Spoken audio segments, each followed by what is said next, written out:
कर पाया और धार्मिक समानता को कहां लागू कर पाया।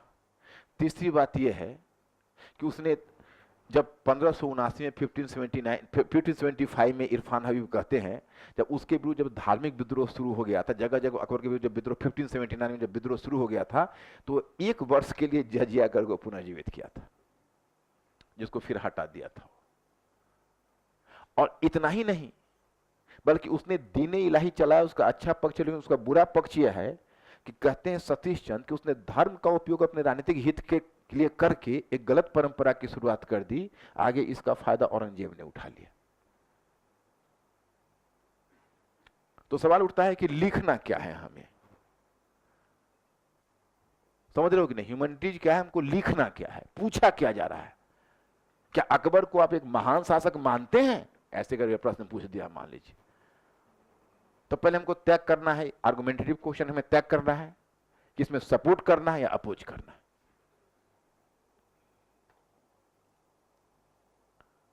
तो सपोर्ट करना ठीक रहेगा या अपोज करना, क्या लगता है? क्या अकबर को एक महान शासक मानते हैं? प्रश्नवाचक चिन्ह देकर छोड़ दिया। तो आर्गुमेंटेटिव क्वेश्चन है, मतलब हमें एक स्टैंड लेना है, आर्गुमेंट देना है। तो क्या लगता है, सपोर्ट करना ठीक रहेगा या अपोज करना? सपोर्ट करना ठीक रहेगा। तो अब सपोर्ट करना है, लेकिन कुछ एक लेकिन तो उसने लगा दिया है। तो केवल एक हाँ ये महान शासक था, उसने ये किया ये किया ये किया ये किया ये किया, ऐसे देते हुए चले जाएंगे तो ये आंसर होगा सिंपलिस्टिक। अगर हम ये कर देंगे, अगर ऐसे अगर शुरू कर दें कि अकबर मध्यकाल में पैदा हुआ था और उस काल के राजनीति की अपनी कुछ सीमा थी।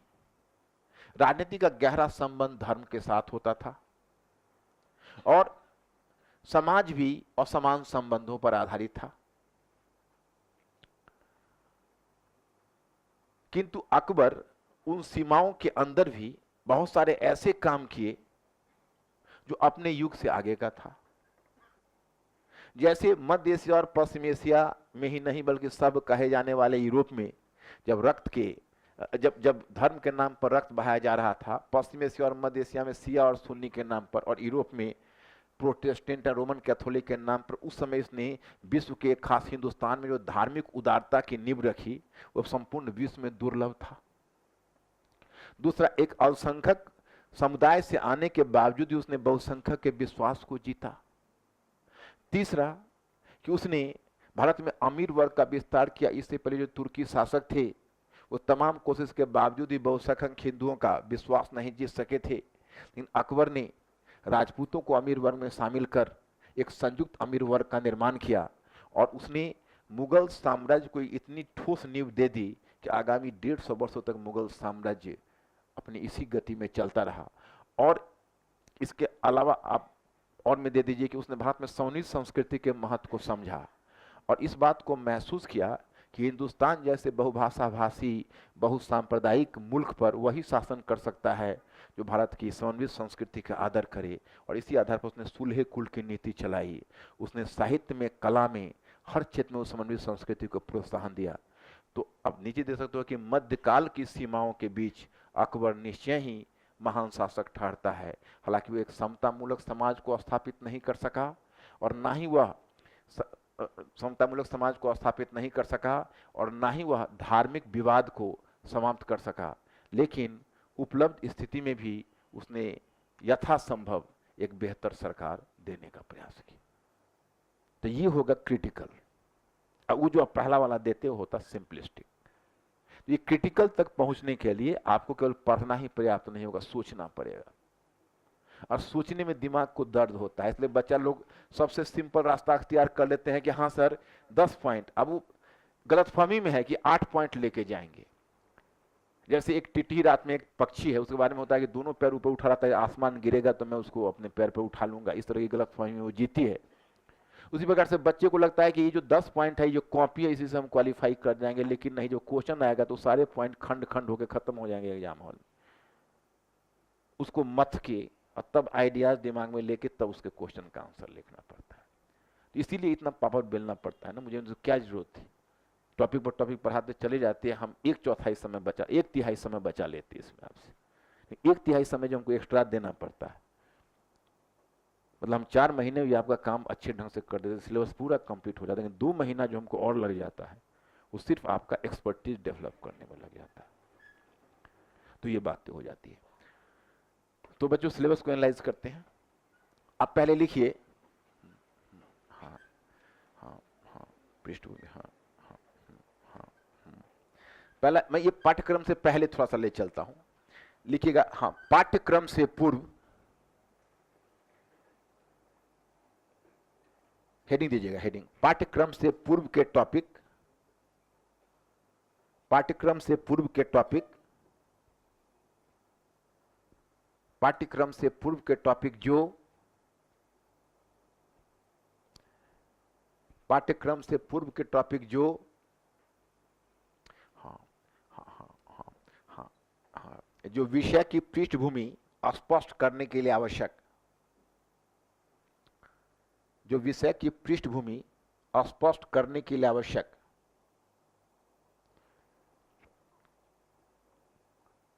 जो विषय की पृष्ठभूमि स्पष्ट करने के लिए आवश्यक, आवश्यक, इसमें डैश दे दीजिए। अब डैश देकर मुद्दा उठाइएगा पहले, या एक एक बिंदु करके, ऐसे बिंदु करके तब टॉपिक देते जाइएगा। लिखिएगा, अरब क्षेत्र में इस्लाम का उद्भव,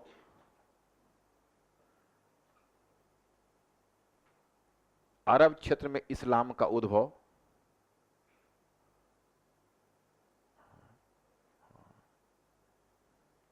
हाँ हाँ, इस्लाम का उद्भव तथा प्रसार,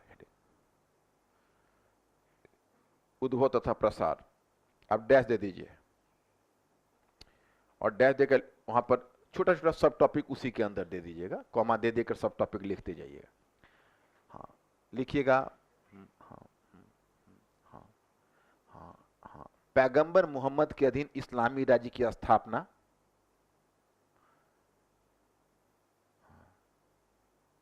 पैगंबर मोहम्मद के अधीन इस्लामी राज्य की स्थापना,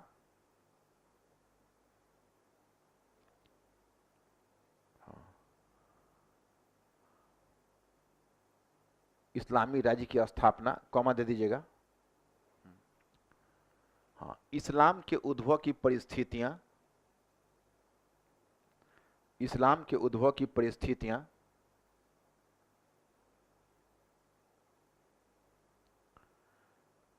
फिर कॉमा, अन्य धार्मिक पंथ, अन्य धार्मिक पंथ, अन्य धार्मिक पंथ, पंथ तथा इस्लाम, तथा इस्लाम के बीच अंतर के महत्वपूर्ण बिंदु,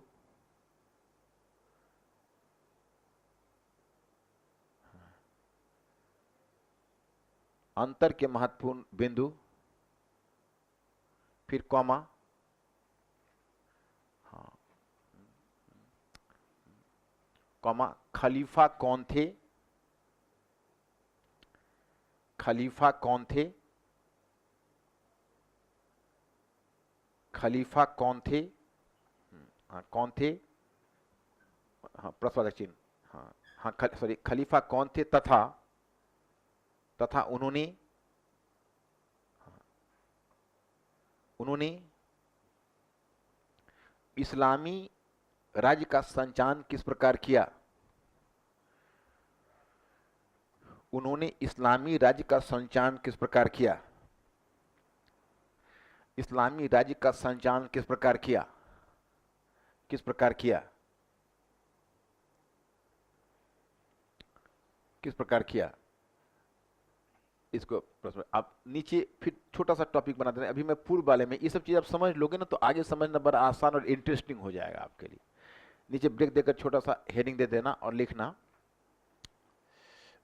इसी को मतलब एक एक सामने रखते हुए और तुम लोगों को समझाते हुए उस पर थोड़ा थोड़ा लिखवाते हुए। इसलिए देखो व्यवहार में क्या है कि व्यवहार में मैं आपको लास्ट में बुक्स के बारे में बता देता हूं, लेकिन एक व्यवहारिक आपको मैं सुझाव दे देता हूं। जानने के समय आप भी ध्यान रखना बुक्स के बारे में थोड़ा सा, हमसे पूछ लेना, सोच रहे हो ना, क्योंकि उसमें मैं एक विशेष सुझाव आपको देना चाहूँगा, क्योंकि ये जो ज़्यादा बुक्स रीडिंग है ना, वो भी एक मिथ्या ही है, वो आपको नहीं समझ में, उसे आप खींच नहीं पाओगे।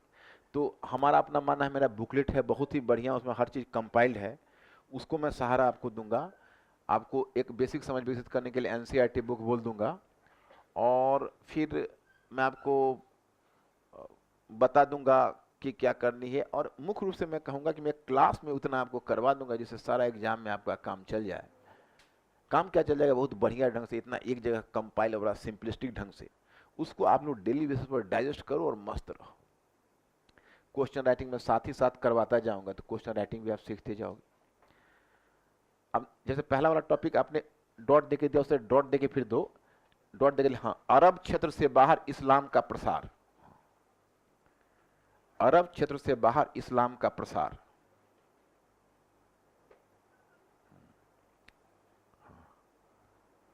प्रसार, हाँ, डैश देकर लिखिएगा, हाँ,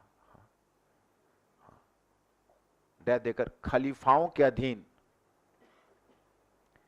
खलीफाओं के अधीन इस्लामी साम्राज्य की स्थापना,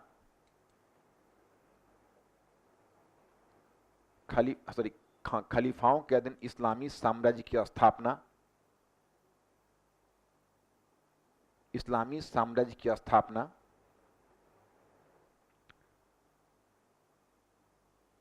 इस्लामी साम्राज्य की स्थापना, फिर कॉमा दीजिएगा, और हाँ, कॉमा में दीजिएगा कि हाँ हाँ हाँ हाँ, अरबों के द्वारा भारत की विजय,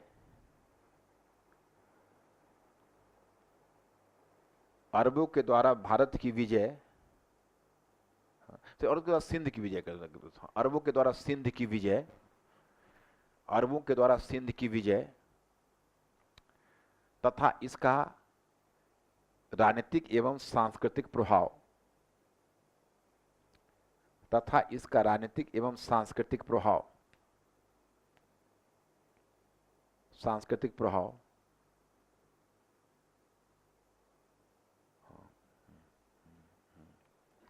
कॉमा देके लिखिएगा, हाँ हाँ हाँ हाँ हाँ हाँ, कि अरबों के द्वारा यूनान की विजय तथा, अरबों के द्वारा हाँ, यूनान की विजय, सॉरी, ईरान, अरबों के द्वारा ईरान की विजय,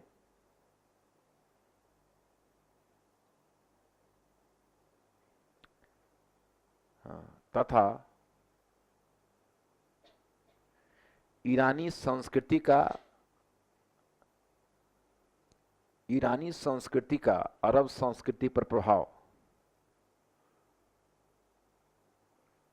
ईरानी संस्कृति का अरब संस्कृति पर प्रभाव, ईरानी संस्कृति का अरब संस्कृति पर प्रभाव, कमा दे दो, शिक्षा एवं साहित्य के क्षेत्र में, शिक्षा एवं साहित्य के क्षेत्र में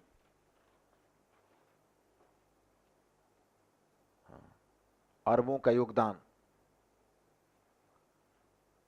अरबों का योगदान,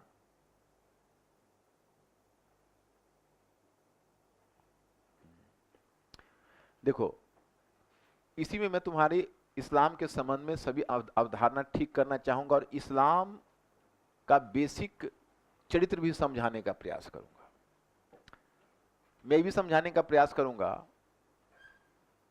कि जब अरब वाले चले थे, तो अरब वाले तो जनजातीय लोग थे, तो उनकी संस्कृति समृद्ध नहीं थी,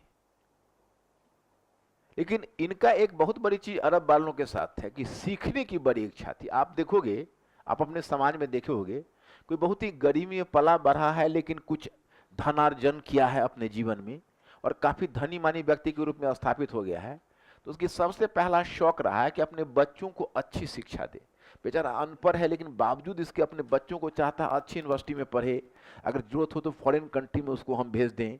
मतलब उसकी पूरी प्रयास रहती है, जो लालसा उसके अपने मन में थी वो बाद में पूरी हो। उसी प्रकार से जब अरब वाले, जब दुनिया में एक वैश्विक साम्राज्य जब अरब वालों ने बनाया, तो अरब वाले इस बात को हमेशा महसूस करते रहे कि हम सांस्कृतिक रूप से पिछड़े हुए थे। उन्होंने एक बहुत बड़ा काम किया। एक तो पहले ईरान को जीता, तो किसी आलोचक ने कहा है कि एक तरफ जहां मुस्लिम सेना ने ईरान को जीता, वहीं दूसरी तरफ मुस्लिम संस्कृति ने इस्लाम को जीत लिया। सॉरी, दूसरी तरफ ईरानी संस्कृति ने इस्लाम को जीत लिया। क्योंकि आज जिसे तुम इस्लामी संस्कृति के रूप में जानते हो, 75% वो ईरानी संस्कृति है। और अरबों की तो अपनी भाषा अरब भाषा थी। लेकिन भारत में जो तुम देखते हो कि जो सल्तनत काल में राज्य की भाषा क्या थी? ये फारसी कहां से आई? फारसी भाषा तो ईरान से आई। तो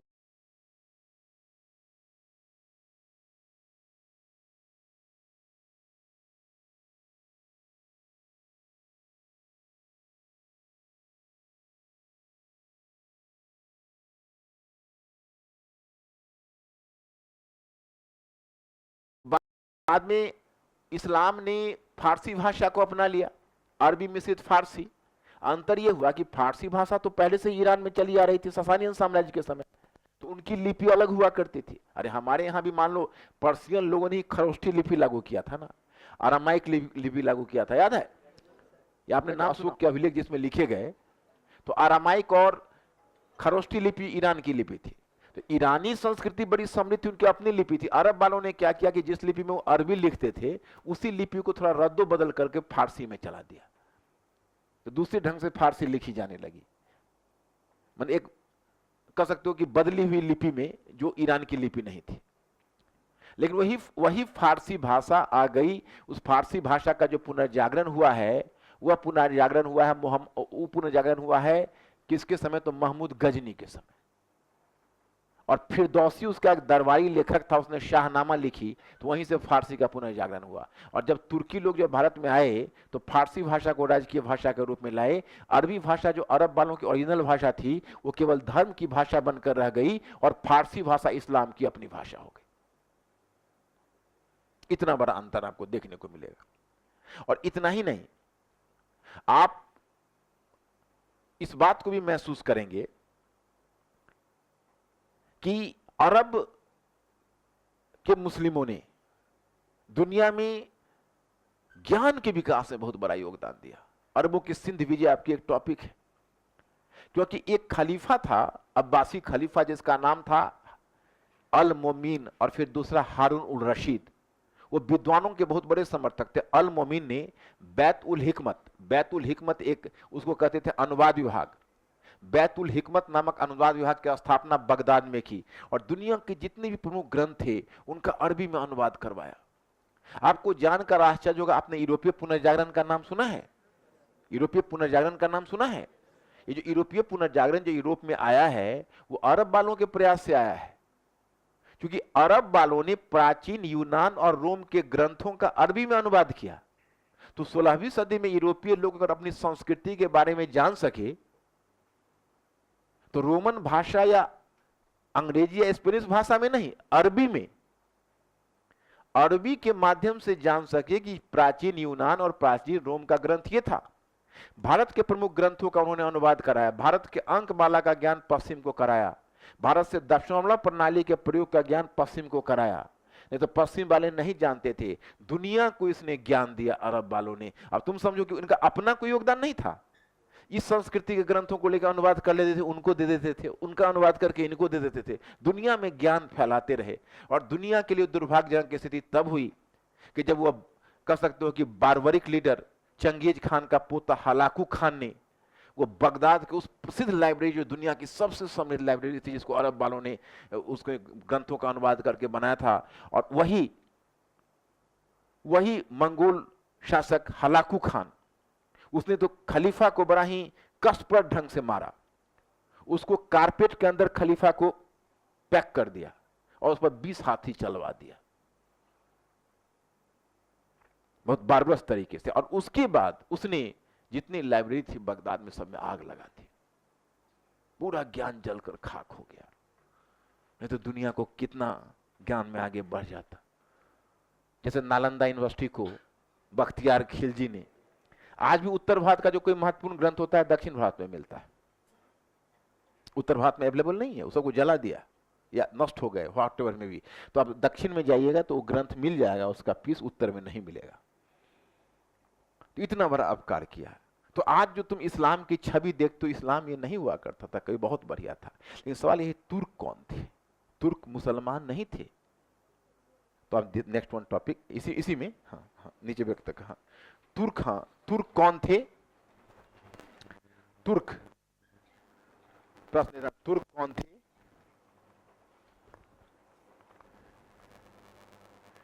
तथा इस्लाम के प्रसार में,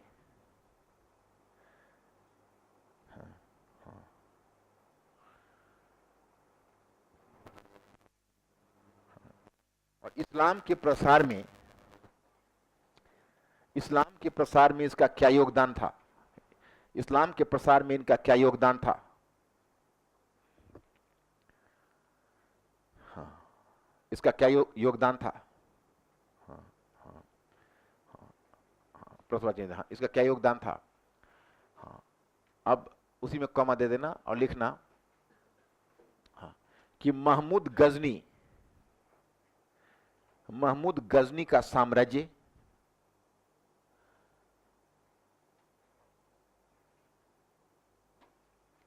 महमूद गजनी का साम्राज्य तथा हिंदुस्तान के साथ, तथा हिंदुस्तान के साथ, हिंदुस्तान के साथ उसका संबंध, हिंदुस्तान के साथ उसका संबंध, संबंध। अब देखो, अब इतनी चीज तुम पृष्ठभूमि में बच्चे जान जाओगे, तब अपने सिलेबस पर आओगे, तब अब सिलेबस तुम्हारे लिए बड़ा इजी और इंटरेस्टिंग हो जाए। और ये सबको मैं क्लास में ही हल्का हल्का नोट कराते हुए, तुम्हारी एक कॉपी बन जाएगी, एक कॉपी पूरा उस पर नाम लिख के लाना कल अलग। अब देखो, एक बच्चे की जिज्ञासा है, जिज्ञासा बहुत ही स्वाभाविक है, वैसे भी मैं आगे कहता आपको, लेकिन उसने भेजा है स्लिप कि प्राचीन काल और मध्य काल के बीच विभाजन का क्या आधार है और क्यों। देखिए, उसके लिए मैं आपको बताऊंगा, मैंने अभी आपको धीरे धीरे बतानी है चीजें। जैसे आपको मैं जो इतिहास पढ़ा रहा हूं, तो इसमें मैं 3 स्टेज पार कराऊंगा। एक स्टेज आपका होगा कि आपको परिवर्तन का ज्ञान होना चाहिए। परिवर्तन का ज्ञान प्राप्त करने का मैंने सहज तरीका ढूंढा है, जो आपको बहुत सूटेबल लगेगा। ये ट्राइड मेथड है, ये कभी भी मिस नहीं होगा। हम यहाँ पर इसको राजनीतिक, आर्थिक, सामाजिक, माने इतिहास को राजनीतिक, आर्थिक, सामाजिक और सांस्कृतिक में बांट लेंगे। तो राजनीतिक में हम 2 चीज करेंगे, एक राजनीतिक विस्तार, कैसे प्रसार हुआ, और दूसरा प्रशासन। उसी प्रकार से अर्थव्यवस्था एक अलग टॉपिक होगा, जिसमें कृषि, उद्योग, व्यापार, मुद्रार्थव्यवस्था, नगरीकरण। और फिर उसका तीसरा पार्ट समाज होगा। समाज में प्राचीन काल में अगर वही होता है तो उसमें वर्ण जाति, वर्ण जाति, महिलाओं की दशा, शूद्रों की दशा, अछूतों की दशा, इसको करते हुए हम लोग निकल सकते हैं। लेकिन अब ये आप मुस्लिम शासन के अंतर्गत आओगे तो यहाँ पर समाज पर विशेष रूप से हम लोगों को अध्ययन करना होगा। समाज का क्षैतिज विभाजन, अब तक हमारे समाज का क्या था? लंबवत विभाजन था। लंबवत मतलब ब्राह्मण, क्षत्रिय, वैश्य और शूद्र, अब और अछूत। और हमारा अब समाज का विभाजन हो गया हिंदू और मुसलमान। तो एक तो जैसे अभी उस बच्चे ने मुद्दा उठाया था कि जाति व्यवस्था इस्लाम में आ गई, तो कहाँ ही जाता है। देखो, अब आप जैसे जैसे आपका ज्ञान बढ़ेगा तो मैं आपको बताऊंगा, धीरे धीरे आपको सब कुछ तरीका के हिसाब से बताऊंगा कि कहाँ ही जाता है कि इस्लाम, आज तुम कहते हो इस्लाम, चाहे जिन्ना ने कहा कि हिंदू और मुसलमान दोनों 2 राष्ट्र हैं, तो उसमें समस्या ये खड़ी हो जाती है कि आज अगर इस्लाम की बात तुम करोगे तो क्वेश्चन उठेगा कौन इस्लाम, क्योंकि इस्लाम भी अब एक नहीं रहा। अरब क्षेत्र का इस्लाम, मध्य एशिया का इस्लाम और दक्षिण एशिया का इस्लाम अलग अलग हो गया। दक्षिण एशिया का जो इस्लाम है उस पर सूफिज्म का और हिंदू धर्म का बहुत गहरा प्रभाव है। अब तुम यही समझो कि जो मुगल रूलर थे वो कभी मक्का नहीं गए, और बदले में वो कहां जाते थे? सूफी संतों के मजार पर। जो सूफी संत हैं उनके दरगाह पर जाते थे, और वो मक्का कभी नहीं गए। अगर मुगल शासक ने मक्का किसी को भेजा तो उन्हें भेजा जिसको दंडित किया और अपराधी की तरह कैद करके भेजा। जैसे हुमायूं ने अंधा बनाने के बाद कामरान को, अपने भाई को दंडित करके मक्का भेजा। दूसरा तुम देखो, अकबर ने बैरम खान को मक्का दंडित करके भेजा, लेकिन बैरम खान पहुंच नहीं सका, उसको रास्ते में किसी अफगान ने हत्या कर दी। तो मक्का कोई मुगल शासक नहीं गया। अगर मुगल शासक गया तो वो गया संतों के दरगाह पर, सूफी संतों के दरगाह पर। केवल एक महिला है, कई प्रिलिम्स पॉइंट ऑफ व्यू से आपको काम आ जाएगा, मैं बता दूंगा। गुलबदन बेगम जो हुमायूं की बहन है, वो मक्का गई थी, लेकिन मक्का जाने के साथ साथ वो करबला भी चली गई थी। और करबला सूफी सियाओं का धर्म स्थल है। जैसे मक्का सुन्नियों का है तो करबला सियाओं का है, क्योंकि मुगलों के साथ वही दिक्कत थी। क्या दिक्कत थी पता है? कि जैसे नरेंद्र मोदी साहब डोनाल्ड ट्रंप से मीटिंग करते हैं और तुरंत जाकर व्लादिमीर पुतिन से ही कर लेते हैं, बैलेंस करने के लिए करते हैं ना। क्योंकि देखोगे वो जरूरत हो जाती है, चाहे अमेरिका से करते हैं और साथ में चाइना से भी कर लेते हैं, तो क्योंकि ये बैलेंसिंग एक्ट है, डिप्लोमेसी में चलती है, तो काम आता है ना। अब सुरक्षा परिषद में तुम देखो, जो पाकिस्तान ने जो मुद्दा उठा दिया, तो अमेरिका तो चुप बैठा रहा ना, व्लादिमीर पुतिन ही लता रहा उसको। क्योंकि रसिया पाकिस्तान वाले और कश्मीर वाले मुद्दे पर रसिया का स्टैंड क्लियर है, अमेरिका कब हमारा साथ दिया है। अभी तुमको समझ में आ रहा है कि व्लादिमीर पुतिन का हर कुछ के बावजूद हम लोग रसिया का दामन क्यों नहीं छोड़ते हैं। वक्त पर वो काम दे जाता है। एक समय था कि पाकिस्तान के हाथ वो हथियार नहीं बेचता था, मना कर देता था कि नहीं हम आपको हथियार नहीं देंगे, पैसे के बावजूद भी नहीं देंगे, हम नहीं बेचेंगे, साफ बोलता था पाकिस्तान को। लेकिन जब हम दुनिया में इजराइल से और अमेरिका से हथियार खरीदने लगे, तो अब रसिया को लगा कि ये भी नहीं खरीद रहा है, दूसरा भी नहीं खरीदेगा, तो पाकिस्तान के हाथों हथियार बेचना शुरू किया। और आज भी हमें जरूरत है। तो उसमें क्या था कि मुगल जो बादशाह थे वो डिप्लोमेसी में बैलेंस करते थे सिया ईरान से। तुमको मैं बताऊंगा, बाबर का लड़ाई उज्बेकों से चलती थी। जब सैवानी खान उज्बेक ने समरकंद से खदेड़ दिया था बाबर को, तो बाबर उस समय शाह इस्माइल जो सिया शासक है उसी के का समर्थन लिया था। और उसी के समर्थन से तब शाह इस्माइल ने सैवानी खान उज्बेक के युद्ध में पराजित करके मार डाला था, तब बाबर का समरकंद पर कब्जा हुआ था। हुमायूं जब भाग कर हिंदुस्तान गया था, हिंदुस्तान से जब भागा था कामरान के खदेड़ने के बाद, तो बाबर कहां जाके रुका था? तो वही सिया ईरान में रुका था। और ईरान के समर्थन से उसने काबुल और कांधार पर कब्जा किया था, फिर हिंदुस्तान को दोबारा रिगेन किया था। तो ईरानियों से इसके विदेश नीति में बड़े अच्छे मतलब सहयोग से, और हमेशा ओटोमन तुर्क को और उज्बेकों को वो बैलेंस करता था ईरानियों के समर्थन से। तो ईरानी सिया थे, लेकिन मुगलों का इक्वेशन उनसे था। इसलिए जब गुलबदन बेगम गई मक्का, तो साथ में करबला चली गई। करबला चली गई तो ओटोमन तुर्क बहुत गुस्सा किया, ये क्या मजाक बना रखा है, क्योंकि आप सुन्नी इंपायर हो और आप करबला जा रहे हो। लेकिन मुगल फिर भी करबला भेज दिया उसको। Are you getting this point और नॉट? तो ये था मुगलों की विदेश नीति। अब कहां इस्लाम का, इसलिए आज अफसोस पिछले साल एक बुक आई थी, मैंने उसका बुक रिव्यू भी लिख कर दिया था जीएस वर्ल्ड के मैगजीन में। उस बुक में इस बात पर चिंता व्यक्त की गई कि दक्षिण एशिया का इस्लाम अलग, इस पर हिंदुइज्म का इंपैक्ट था, सूफीज्म का इंपैक्ट था। परंतु अफसोस यह है कि आज के मुस्लिम युवक पश्चिम एशिया और अरब क्षेत्र के जो इस्लामी कट्टरता है उसके शिकार होते जा रहे हैं। क्योंकि अरब क्षेत्र का जो इस्लाम है वो अलग है, दक्षिण एशिया का इस्लाम अलग है। दक्षिण एशिया की जब बात होगी तो भारत का इस्लाम, पाकिस्तान का इस्लाम और बांग्लादेश का इस्लाम, वो सारे इस्लाम उसी दक्षिण एशिया के पैटर्न पर आएंगे। तो ये सब चीजें देखोगे बड़ा इंटरेस्टिंग है कि तुमको आज का दुनिया भी समझने का इस इस्लामी चश्मे से मौका मिलेगा। ये कैसे क्या, तो ऐसा थोड़ा होता है कि इतिहास केवल अतीत का अध्ययन है। अतीत के माध्यम से आप वर्तमान को देखते हुए तो इतिहास की ब्यूटी होती है पढ़ने के क्रम में, समझ रहे हो ना। तो ये बच्चे तुमको मैं बैकग्राउंड नॉलेज दूंगा, ये सिलेबस का पार्ट नहीं है। ये मत सोचना कि इतना बड़ा सिलेबस है, ये मैंने अपनी तरफ से तुम को गिफ्ट किया है, समझ रहे हो कि नहीं, ताकि जीएस में बाकी जगह ताकि तुम्हारा घूंघट उठे और खिड़की खुले। तो ये मत समझना कि इतना पढ़ना तो मेरा बस चले तो जितना तुम्हारा सिलेबस उससे थोड़ा तुम ज्यादा पढ़ लो। क्या लगता है इसमें कुछ जानने का मौका मिलता है, जीएस में तुम्हें फायदा होता है, ओवरऑल अंडरस्टैंडिंग बनती है। तो इससे क्या, अगर तुर्की से शुरू करोगे तो तुमको पता चलेगा, दिमाग में हमेशा आएगा ये तुर्क कौन थे यार, ये कहां से टपक पड़े तुर्क, फिर पैगंबर क्या थे, ये तुर्क है तो क्या, फिर तुर्क क्यों आए। तो मैं आपको बताऊं कि तुर्क मध्य एशियाई जनजाति थे, उनको इस्लाम से कोई मतलब नहीं था। वो अपना एक जनजाति लोग किसको कहते हैं पता है? जनजाति लोग जिसका उत्पादन की प्रणाली नीचे होती है, जहां उत्पादन कम होता है, लोगों में समानता का भाव होता है, लोग जो भी उत्पादन करते हैं उसका खपत कर लेते हैं, वो समाज विभाजित समाज नहीं होता है, पिछड़ा हुआ समाज होता है, उसको जनजाति समाज कहते हैं। तो उन जनजाति समाज में उनके अपने देवता थे, उनकी अपनी उपासना पद्धति थी, तो जनजाति समाज उनका उस तरह से काम करता था। लेकिन बाद में उन्होंने क्या किया कि जब मध्य एशियाई जो तुर्क आए, तो उसमें ऐसे हुआ, जैसे देखो ये हिंदू कुश पर्वत है,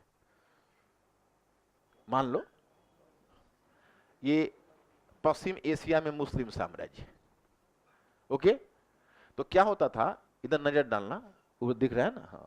जैसे ये जो मध्य एशिया में जितनी भी जनजातियां होती थी वो सब घुड़सवार होते थे, बड़ा दक्ष घोड़े पालते थे और बड़े स्विफ्ट हॉर्स राइडर होते थे। याद करो आर्यंस को भी, हुण को भी याद करो, शक कुषाण को भी याद करो, जो भी आए, तो बड़े हॉर्स राइडर्स, बड़े ही बेहतर हॉर्स राइडर होते थे। और मध्य एशिया में जितने अरबी और ईरानी घोड़े का दुनिया में जवाब नहीं होता था, कहते भी है लोग। और मध्य एशिया से भी घोड़े के बहुत बेहतर किस्म के घोड़े वहां मिलते थे, तो वो बड़े अच्छे घुड़सवार होते थे। तो क्या हुआ था कि कोरिया में एक नई तकनीकी का विकास हुआ था। वो नई तकनीकी में क्या होता था कि जैसे पहले क्या था कि पहले जो लोग घुड़सवारी करते थे, कुषाणों उषाणों के टाइम में आपको पता चलेगा कि उनका रकाव, रकाव समझते हो, रकाव का मतलब है कि जिसमें पैर रख के तुम घोड़े पर चढ़ते हो। तो उस रकाव में पहले रस्सी का रकाव होता था, तो रस्सी के रकाव में अंगूठा फंसा के बैठे रहते थे घोड़े पर। तो उसमें क्या होता था कि घोड़ा भी हिलता है, खुद भी हिल रहे हैं, पैर भी हिल रहा है, और हाथ में भाला है, तलवार है या तीर कुछ भी है। तो मुश्किल है, बैलेंस कैसे घोड़े पर लेंगे। अब चलते हुए घोड़े पर चला, भाले चलाए और भाले के साथ खुद ही जमीन पर गिर गए। तो गिर गए तो पता चला कि तुरंत इन्फेंट्री, कैवलरी से इन्फेंट्री में बदल गए, घुड़सवार से पैदल सैनिक बन गए। तो ये एक बहुत बड़ा लोचा था घुड़सवार सेना को यूज करने में। तो बाद में क्या हुआ, कोरिया में डेवलप हुआ, वहां से चाइना होते हुए तकनीकी आ गई, अरब क्षेत्र, ये इधर भी मध्य एशिया में भी। तो उसमें तुर्क लोगों ने क्या किया, उसमें लोहे का रकाब और तो ढाल और भाला, और बाद में जो तीर धनुष का जो युग आया वो इसके बाद उसका तीर धनुष का युग शुरू हुआ। तो उसमें हुआ ऐसा कि अब उनका घोड़े में लोहे का रकाब और जीन।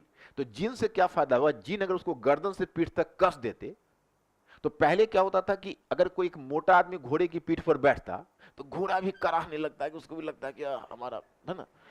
अब क्या है कि जीन कस देने के बाद उसका वजन पूरे शरीर में बट जाता था घोड़े का, तो घोड़ा दक्ष हुआ, वो दौड़ सकता था बढ़िया। और उसके बाद उसने जो रकाब था वो रकाब पहन के और घोड़े के पीठ में पैर फंसा लेता, उसका दोनों हाथ फ्री। जैसे कभी सर्कस वगैरह में देखते हो, उसी तरह की कलाबाजी करते थे। जमीन से भाला उठा सकते थे दौड़ते हुए घोड़े से, तलवार उठा सकते थे, मैंने एकदम पैर को फंसा कर पूरे हाथ इधर उधर फ्री कर लिया, क्योंकि उनका पैर इतना पोजीशन में बना हुआ है और ट्रेनिंग पहले से ही ड्रिलिंग किया हुआ होता था, तो प्रैक्टिस होती थी। उसके बाद दौड़ते हुए घोड़े से जब वो तीर बरसाते थे तो कहर की तरह टूट जाते थे, उसका मुकाबला करना मुश्किल हो जाता था। तो वही जो तुर्की लोग थे, वो तुर्की जनजाति लोग एक बार वहां से अटैक करते थे इस्लामी साम्राज्य पर, दौड़ते हुए घोड़े से तीर बरसाते थे तो कहर जैसे हो जाता था। लेकिन उसी समय, जैसा सतीश चंद्र लिखते हैं कि कुछ तुर्क ऐसे थे जो बेचारे गरीब थे, तो रोजगार की खोज में ऐसे आते, छोटे छोटे टोली में बैठ के, 10-20 की टोली में बैठ के, और आके स्वेच्छा से इस्लाम कबूल कर लेते, यानी इस्लाम धर्म को अपना लेते, और उनको इस्लामी राज्य के अंतर्गत सेवा में द्वारपाल, अंगरक्षक माने बॉडीगार्ड्स, गेट कीपर्स के छोटे छोटे जॉब मिल जाते, जहां प्रतिभा के बल पर वो धीरे धीरे उनकी तरक्की होती जाती। तो यही इस्लामीकृत तुर्क कहलाए। इस्लामीकृत का मतलब वैसे तुर्क जिन्होंने इस्लाम कबूल कर लिया है। तो एक तरफ तुम देखते हो कि इस्लाम का तुर्क का हमला हो रहा है, दूसरी तरफ कुछ तुर्क इस्लाम कबूल करके इस्लाम की सेवा में जा रहे हैं। उन्हीं इस्लामी तुर्क में एक था अलब्तगिन, और अलब्तगिन का दामाद हुआ सुबुक्तगिन, और सुबुक्तगिन का बेटा हुआ महमूद गजनी। तो उसको गजनी का गवर्नर पहले अलब्तगिन था, फिर पद सुबुक्तगिन को मिला, फिर महमूद गजनी, गजनी का गवर्नर हुआ। तो वही जो तुर्क आए, तो तुर्क, अच्छा, वही महमूद गजनी ने बुद्ध सिकन की उपाधि ली और तुर्कों के अगेंस्ट में जिहाद छेड़ा कि भाई इस्लामी राज्य की रक्षा करना हमारा धर्म है, और तुर्कों के अगेंस्ट में उसने जिहाद छेड़ा। और फिर महमूद गजनी ने मध्य एशिया को जीत लिया, पश्चिम एशिया को जीतकर एक बड़ा गजनी साम्राज्य बनाया, और वही महमूद गजनी ने भारत के दरवाजे पर भी दस्तक दिया। तो इससे पहले जो अरब वालों ने जीता था, तो अरब वालों ने सिंध को तो जीता था। जैसे पहले मानो इस्लाम की विजय की बात होती थी, तो परंपरागत इतिहास लेखन में कहते थे कि जब इस्लामी आक्रमण हुआ तो भारतीय राज्य उनके सामने ताश के पत्तों की तरह ढह गए, उसका मुकाबला नहीं कर पाए। लेकिन जो नवीन शोध आया, उन नवीन शोध ने बताया कि नहीं नहीं, ऐसा कुछ नहीं। मध्य एशिया और पश्चिम एशिया के जो राज्य थे वो इस्लाम का सामना ठीक ढंग से नहीं कर सके। अगर वास्तव में इस्लाम का कोई सामना कर सका तो भारतीय राज्य 90 वर्ष लगे इस्लाम को भारत जीतने में। हिंदुस्तान जीतने में 90 वर्ष इस्लाम को लगे, लगातार प्रयास करते रह गए और उनको हिंदुस्तान में जीत नहीं हो रही थी। अंत में जीत हुई तो सिंध को तो जैसे तैसे उन्होंने जीत लिया। सिंध के बाद चाहा कि उत्तर की तरफ बढ़ूं तो कश्मीर का शासक ललितादित्य रोक दिया, पश्चिम की तरफ बढ़ूं तो गुर्जर प्रतिहार ने रोक दिया, और दक्षिण पश्चिम की तरफ बढ़ना चाहे तो चालुक्यों ने और राष्ट्रकूटों ने रोक दिया, और सिंध में ही सिमट कर रह गए, और 50 वर्ष के बाद सिंध भी उनको छोड़ना पड़ा। तो मतलब ये है कि उनका वो सफल नहीं हुए हिंदुस्तान में अरब लोग, लेकिन जब तुर्क लोग आए तो कहर की तरह गिरे सीधा। इनके हाथ रकाब था, जिन और घोड़े पर बैठा तीरंदाज, द माउंटेड आर्चर का कॉन्सेप्ट लेकर आए। राजपूत राज इसको रोक नहीं पाए। और क्यों राजपूत राज्य विफल हुए तुर्की आक्रमण के समक्ष? तो महमूद गजनी तो पंजाब को आधार बनाया, क्योंकि महमूद गजनी की महत्वाकांक्षा ही नहीं थी कि उत्तर भारत में कोई राज्य बनाऊं मैं। वो केवल यहां से संसाधन प्राप्त करके और बदले में मध्य एशिया में अपना विस्तार करना चाहता था। तो भारत को, हिंदुस्तान को उसने बस केवल अपना एक लॉन्चिंग पैड के रूप में एक यूज किया कि भाई यहां से मैं लॉन्च होऊंगा मध्य एशिया के लिए। लेकिन जब मोहम्मद गोरी आया तो वो परिस्थितियां मोहम्मद गोरी की दूसरी जगह उत्तर भारत में पहली बार तुर्की शासन की स्थापना करेगा, फिर तुर्की शासन की तरक्की होगी। पूरे सल्तनत काल में तुर्की शासन व्यवस्था और भारत में, हिंदुस्तान में जो पद्धति होगी उसके बीच इंटरेक्शन होगा। कैसे कैसे प्रशासनिक ढांचे का विकास होगा, कैसे कैसे अर्थव्यवस्था का विकास होगा, कैसे कैसे इसका सामाजिक ढांचा पर प्रभाव पड़ेगा, कैसे इसका प्रभाव संस्कृति पर पड़ेगा। तो इन सबों का अध्ययन करना आपके लिए बड़ा दिलचस्प होगा। और फिर सल्तनत के बाद Mughal, in what way Mughal rule was going to be improved form of the सल्तनत रूल।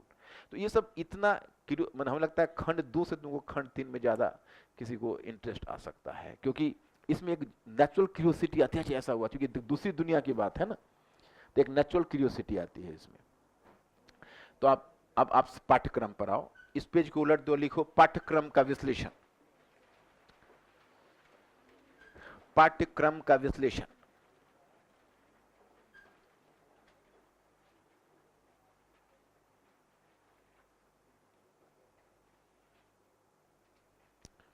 पाठ्यक्रम का विश्लेषण। देखो, अब जो ये पाठ्यक्रम विश्लेषण है, इसको मैंने कहा कि आप अपनी